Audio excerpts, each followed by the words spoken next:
दिनों बाद औलाद हुई है, ऊपर से बच्ची। इससे अच्छा तो कोई होता ही नहीं। क्या माँ, आप ये क्या बोल रही हो? अरे ये तो अपने घर की लक्ष्मी है, लक्ष्मी। और मैं इसे लक्ष्मी कहकर ही बुलाऊंगा। हाँ हाँ, मुझे मत सिखा। 2 वक्त के खाने के लिए तो कमा नहीं पाता, इसकी शादी ब्याह का खर्चा कैसे उठा पाएगा? माँ, मैं और मेहनत कर लूंगा, मगर आप ये मत भूलिए कि आप भी एक लड़की ही हो। मैं इस लड़की को पढ़ा लिखा कर एक अफसर बनाना चाहता हूँ। ऐसे ही कुछ वर्ष बीत जाने के बाद लक्ष्मी थोड़ी बड़ी हो जाती है। लक्ष्मी के पिताजी हरिया हमेशा उसका ख्याल रखते हैं। उसके लिए हमेशा महंगी महंगी चीजें लाया करते हैं। यह सब उसकी दादी माँ को पसंद नहीं था। वह हमेशा लक्ष्मी से नफरत करती थी।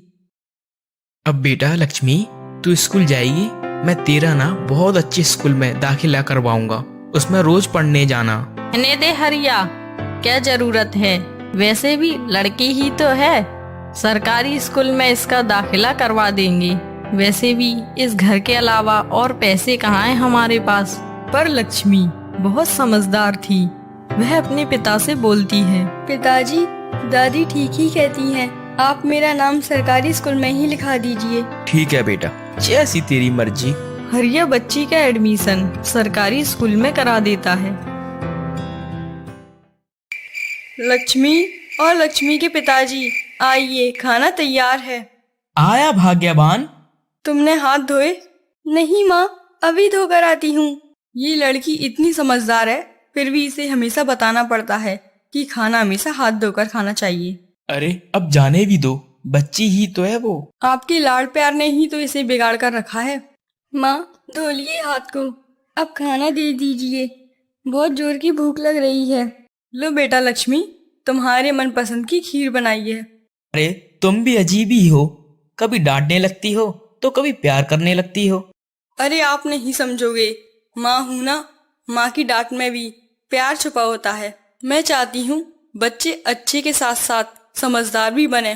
मैं अब हमेशा तो उसके साथ रहूंगी नहीं ना, इसलिए उसे सब अभी ही समझा देती हूँ। चलो अब खाना खा लेते हैं। वह तीनों प्यार से खाना खाते हैं और सो जाते हैं। अगली सुबह सभी उठ जाते हैं। हरिया देखता है कि लक्ष्मी की माँ अभी तक सोई हुई है। अरे लक्ष्मी की माँ, क्या हुआ? अभी तक सो रही हो? तबीयत तो ठीक है ना तुम्हारी? रमा, उठो रमा, उठो रमा, रमा। हरिया जल्दी से वैद्य जी को बुलाकर लाता है। बेटा हरिया, अब रमा नहीं रही, अंतिम संस्कार की तैयारी करो। ज्यादा देर तक शरीर रखने से वह सड़ने लगता है। हे भगवान, हमारी रमा को क्या हो गया? इस उम्र में इसके साथ ऐसा नहीं होना था। अब इसकी बच्ची कैसे रहेगी? उसके बाद रमा को लेकर शमशान गए और उसका अंतिम संस्कार किया। बेटी लक्ष्मी, अब तो कुछ खा ले, आखिर कब तक यूं ही भूखी बैठी रहेगी? दादी, अचानक माँ को क्या हो गया? कल रात को तो ठीक थी। उन्होंने हमारे साथ खाना भी खाया था। उन्होंने मेरे लिए खीर भी बनाई थी। अचानक से क्या हो गया? दादी, अब मैं कैसे रहूंगी? बेटी, तेरी माँ तो भगवान के पास गई है। कोई बात नहीं, मैं हूँ ना, मैं तेरा ख्याल रखूंगी। चल अब खाना खा ले। बेटा तू भी खा ले, तूने भी कल से कुछ नहीं खाया। लक्ष्मी की दादी लक्ष्मी का बहुत अच्छे से ख्याल रखती है और उसे लाड़ प्यार करती है। इधर हरिया भी कड़ी मेहनत करता है और कुछ समय बाद लक्ष्मी 20 साल की हो जाती है। बेटा, अब हमारी लक्ष्मी 20 साल की हो गई है। इसके लिए कहीं लड़का तो ढूंढ। जी माँ, आप ठीक कहती हो, मैं बात करता हूँ। वक्त के साथ बच्चे कब बड़े हो जाते हैं पता ही नहीं चलता। मैं इसके लिए एक अच्छा सा ससुराल ढूंढूंगा। अच्छा माँ, अब मैं काम पर जाता हूँ। हरिया काम पर जा ही रहा होता है कि तभी उसी रास्ते में उसका दोस्त मिल जाता है। अरे किशन भाई, तू बड़े दिनों बाद दिखा। हाँ हरिया, शहर में काम करता हूँ, इसीलिए गांव कम आ पाता हूँ। अच्छा किशन, तू शहर में रहता है तो मेरा एक काम करेगा? हाँ हाँ, बोलना हरिया। मेरी बेटी है, 20 साल की हो गई। अगर शहर में कोई अच्छा सा लड़का हो तो उसके लिए बताना। हाँ है ना, मेरे दोस्त का बेटा तू कहे तो कल ही भेज दूं तेरे घर रिश्ते की बात करने के लिए। हाँ हाँ किशन, जल्दी बात कर, कहीं ये रिश्ता हाथों से ना निकल जाए। वैसे लड़का क्या काम करता है? अरे वो इंजीनियरिंग की पढ़ाई कर रहा है। अच्छा ठीक है किशन, अब मैं चलता हूँ। हरिया ऐसा कहकर वहां से चला जाता है। फिर अगले दिन। सब तैयारी ठीक से हो गई है ना माँ? हाँ हाँ बेटा, बस लड़के वालों की आने की देरी है। कुछ देर बाद लड़के वाले आते हैं। अरे लक्ष्मी बेटा, जरा पानी लाओ। देखिए, ये है हमारी भोली भाली लक्ष्मी। ये घर का सारा काम कर लेती है। बहुत ही सीधी सादी बच्ची है मेरी। हाँ हाँ भाई साहब, आपकी लक्ष्मी तो हमें बहुत पसंद है। पर क्या बताइए? हमारा बेटा अभी पढ़ाई कर रहा है और वह विदेश में ही जाके काम करेगा। उसकी पढ़ाई के लिए हमें 5 लाख रुपए चाहिए। 5 लाख रुपए? ये तो बहुत ज्यादा है। हाँ भाई साहब, देखिए ना, हम तो बूढ़े हो गए हैं। अब आपकी बेटी ही राज करेगी। जी ठीक है, मेरी बेटी से बढ़कर 5 लाख रुपए नहीं है। तो ठीक है, जल्दी से शुभ मुहूर्त देखकर इनकी शादी करवा देते हैं। जी, जैसा आप ठीक समझे। पिताजी, ये रिश्ता रहने दीजिए, मुझे नहीं करनी शादी। क्या हुआ बेटा, क्या कमी है लड़के में? आपने देखा नहीं कि वो पैसे के कितने लालची हैं? आप 5 लाख रुपए कहाँ से लाओगे? अरे मेरी लाडली गुड़िया, तू चिंता मत कर, वो सब तो मैं देख लूंगा। हरिया अपनी बेटी की शादी के रिश्ते से बहुत खुश था। वह कड़ी मेहनत करता। उसने रात दिन एक कर दी, फिर एक दिन। पिताजी, आपको तो बहुत तेज बुखार है, आज आप काम पे मत जाइए। नहीं नहीं बेटा, मैं रास्ते से दवा ले लूंगा। अगर आज नहीं गया तो आज की पगार कट जाएगी। तू मेरी चिंता मत कर। पिताजी, देखिए आपने अपनी कैसी हालत बना कर रखी है। अगर आप ऐसा ही करोगे तो मैं शादी नहीं करूंगी। नहीं नहीं बेटा, ऐसे नहीं बोलते। अरे हरिया, घर नहीं जाना क्या? अरे नहीं यार, मुझे थोड़े पैसों की जरूरत पड़ रही है, इसलिए मैं आज ओवर टाइम करूंगा। कुछ वक्त बीत जाने के बाद लक्ष्मी की शादी वाला दिन आता है। बेटा, कन्या की मांग भरो। तभी लड़के की माँ आ जाती है। रुकिए पंडित जी, पहले पैसे की बात हो जाए। जाइए, 5 लाख रुपए लेकर आइए। हाँ हाँ, अभी लेकर आता हूँ। ये लीजिए बहन जी, 4 लाख रुपए। 1 लाख रुपए मैं आपको बाद में दे दूंगा। क्या 4 लाख रुपए? पर बात तो 5 लाख रुपए की हुई थी। हमें नहीं करनी शादी। चल बेटा, उठ जा जल्दी। नहीं नहीं बहन जी, ऐसा जुल्म मत कीजिए। यदि बारात लौट जाएगी तो हमारी समाज में क्या नाक रहेगी, और मेरी बच्ची का क्या होगा? वो तो बेचारी बेमाँ की बच्ची है, उसके दिल पर क्या बीतेगी? मैं आपके पैर छूता हूँ, ऐसा मत कीजिए। हमारी लाज आपके चरणों में है। मान जाइए बहन जी, मान जाइए।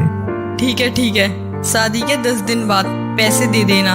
अगर नहीं दे पाऊँ तो अपनी बेटी को वापस ले जाना। ऐसी नौबत मैं नहीं आने दूंगा। मैं अपने आप को भी बेच दूंगा और आपके बाकी के पैसे भी दे दूंगा। पिताजी, अब मैं जा रही हूँ, आप अपना ख्याल रखना। हाँ बेटा लक्ष्मी, तू भी अपना ध्यान रखना। पिताजी, आपने मुझे कभी भी माँ की कमी महसूस नहीं होने दी। आप दुनिया के सबसे अच्छे पिता हो गया हो तो घर चलें? जा बेटा, देरी हो रही है।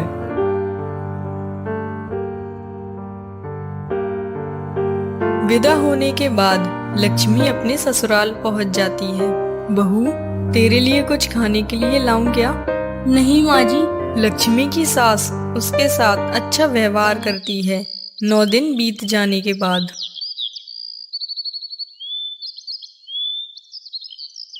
बहू, ओ बहू, आज 10 दिन हो गए हैं। जरा अपने पिता को फोन तो लगा, कब दे रहे हैं पैसे?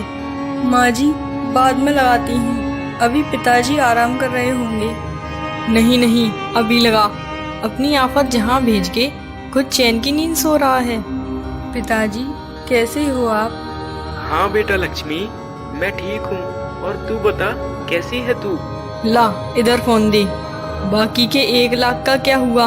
आज 10 दिन हो गए हैं। बहन जी, आप चिंता मत कीजिए, मैंने उन 1 लाख रुपए का इंतजाम कर लिया है।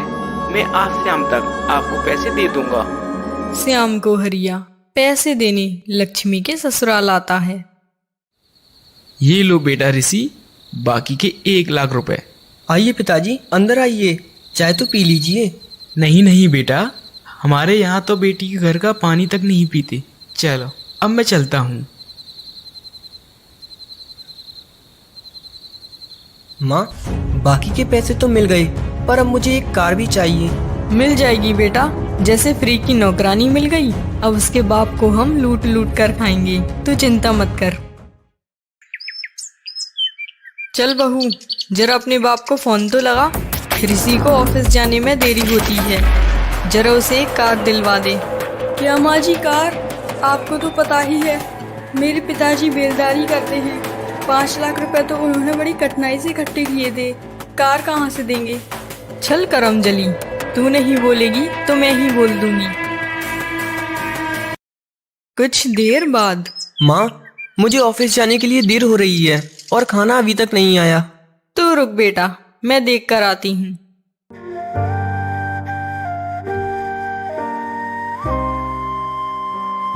क्यों री, वहाँ वो गुस्सा हो रहा है, तू इधर क्या कर रही है? माँ जी, मैं बस खाना लेके आ ही रही थी। तू रहने दे, अब तुझे देखकर वो और गुस्सा होगा। ला मुझे दे। ये ले बेटा, मैंने बहू से बोला कि उसे ऑफिस के लिए देर हो रही है, तो उल्टा मुझे ही जवाब देने लगी। जिसे चाहिए वो ले जाए, उसके पैर नहीं टूटे। क्या माँ, उसने आपसे ऐसे बोला? रुको, मैं देखता हूँ उसे। नहीं नहीं बेटा, तू ऑफिस जाते वक्त अपना दिमाग मत खराब कर। ऋषि खाना खाकर अपने ऑफिस चला जाता है। ऋषि के जाने के बाद लक्ष्मी की सास लक्ष्मी के पास आती है। क्यों महारानी, सारा दिन बस बर्तन ही धोते रहेगी क्या? घर में और भी काम है, चल बर्तन के बाद ये कपड़े धो। माँ, इतने सारे कपड़े मैं अकेली कैसे धोऊंगी? तो क्या तेरी मरी हुई माँ धोने आएगी? चुपचाप से धो ले। लक्ष्मी की सास दिन पर दिन उस पर बहुत अत्याचार करती है और ऋषि को लक्ष्मी के खिलाफ हमेशा भड़काते रहती है। इसमें तो नमक कम है माँ। इसी ने बनाया है, पता नहीं कैसा बनाया है।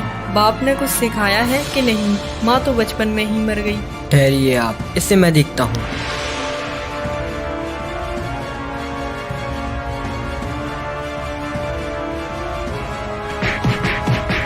माँ, आज इसे खाना मत देना, जब जब भूखे पेट सोएगी तो इसकी अकल में आएगी। वो रो ही रही होती है कि तभी उसके पिता का फोन आता है। अरे लक्ष्मी बेटा, कैसी हो? मैं ठीक हूँ पिताजी। अरे क्या हुआ बेटी, तू रो क्यों रही है? सब ठीक तो है ना बेटा? लक्ष्मी, बेटी लक्ष्मी। कुछ नहीं, बस मुझे आपकी याद आ रही थी। बेटी, तूने खाना खाया ना? हाँ पिताजी, खा लिया। और आपने? हाँ बेटा, हमने भी खा लिया। आज तेरी मनपसंद खीर बनाई थी दादी ने। पिताजी, बाद में बात करती हूँ। अगली सुबह गुस्से में लक्ष्मी की सास उसके पास आती है। अभी तक सो रही है महारानी, देखती हूँ इसे। सास पानी लेकर आती है और लक्ष्मी के ऊपर डाल देती है। घर का काम क्या तेरा बाप आकर करेगा? पहले जा हैंडपंप से पानी लेकर आ। जी माँ, लाती हूँ अभी। लक्ष्मी हैंडपंप पर पानी लेने जाती है कि तभी उसके पिता घर आते हैं। थोड़ी देर बाद ही लक्ष्मी पानी लेकर घर आती है। जा, तेरे पिताजी आए हैं, मिल ले उनसे। लक्ष्मी खुश होकर अपने पिता से मिलने जाती है। बेटा, ये चोट कैसे लगी तुझे? कुछ नहीं पिताजी, वो मैं सीढ़ियों से गिर गई थी। आप कैसे हो और दादी कैसी हैं? सब लोग ठीक हैं। तू कल उदास थी, इसलिए तुझसे मिलने आ गया। जा बेटी, पिताजी के लिए चाय तो बना कर ला। जी माँ, लाती हूँ। सुनिए भाई साहब, अब तो ऋषि भी ऑफिस जाने लगा। वो बोल रहा था कि मुझे आने जाने में परेशानी होती है। ससुर जी से कहकर मुझे एक कार दिलवा दे। कार? कार तो बहुत महंगी होती है। अरे महंगी नहीं, सस्ती ही दिलवा दीजिए, 8-10 लाख रुपए की। क्या? 8-10 लाख रुपए की? बहन जी, ये तो बहुत मुश्किल है। फिर भी मैं कोशिश करूँगा। अच्छा, अब मैं चलता हूँ। हरिया के जाने के बाद लक्ष्मी चाय लेकर आती है। अरे माँ, पिताजी कहाँ गए?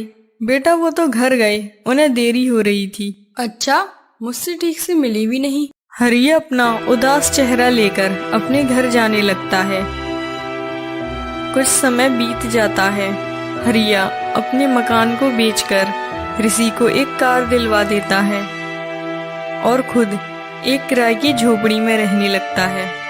कुछ दिन बीत जाने के बाद लक्ष्मी की सास उनके घर आती है। अरे आइए आइए बहन जी, अंदर आइए। सुनिए भाई साहब, मैं यहाँ बैठने नहीं आई हूँ, बल्कि आपको बताने आई हूँ कि ऋषि बिजनेस करना चाहता है। उसके लिए 20 लाख रुपए चाहिए, तो आप कहीं से भी इंतजाम कीजिए।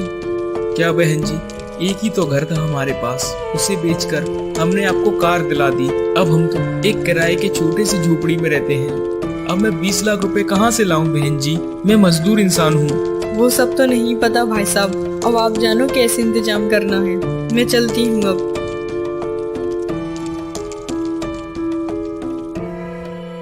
ऐसे ही कुछ दिन बीत जाते हैं और लक्ष्मी की सास लक्ष्मी पर बहुत अत्याचार करती है। फिर एक दिन होली का त्योहार आता है। ओ अम्मा, आज ठीक से तैयारी कर लो, आज लक्ष्मी आएगी घर पर। कल ही रात को मेरी उससे फोन पे बात हुई थी। तभी हरिया के पास फोन आता है। अरे हरिया, तुम्हारी बेटी ने आत्महत्या कर ली है, जल्दी यहाँ आ जाइए। अरे नहीं साहब, जरूरी आपसे कोई गलती हुई होगी। आप फिर से नंबर चेक कीजिए। मेरी बेटी तो ससुराल में बहुत खुश है। तुम्हारा नाम हरिया है ना, और तुम्हारी बेटी का नाम लक्ष्मी, तो उसी ने आत्महत्या कर ली है। क्या? मैं अभी आता हूँ। बेटा क्या हुआ, कहाँ जा रहा है? अम्मा, फोन आया था, वो बोल रहे थे कि अपनी लक्ष्मी ने आत्महत्या कर ली। मैं ये देख कर आता हूँ। हरिया दौड़ते हुए लक्ष्मी के पास जाता है।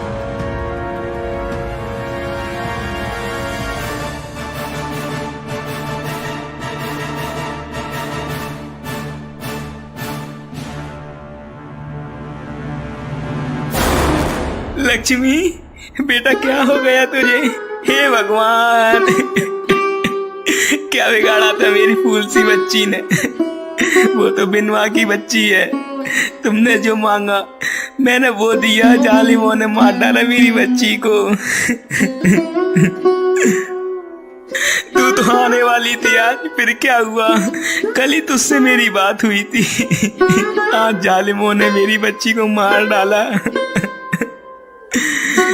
तुम जालिमों ने मुझसे एक गाड़ी मांगी, मैंने अपना मकान बेचकर तुम्हें गाड़ी दी।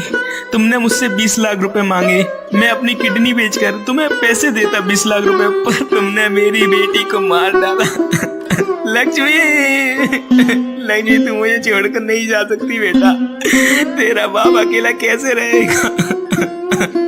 साहब, ये रोज अपनी बहू पर अत्याचार करते थे। वो तो बेचारी सीधी थी, ये उसे खाने को भी नहीं देते थे और वो अपने बाबा को याद करके रोती रहती थी। बताओ कैसे मारा उसे? बताती हूँ साहब, सब बताती हूँ।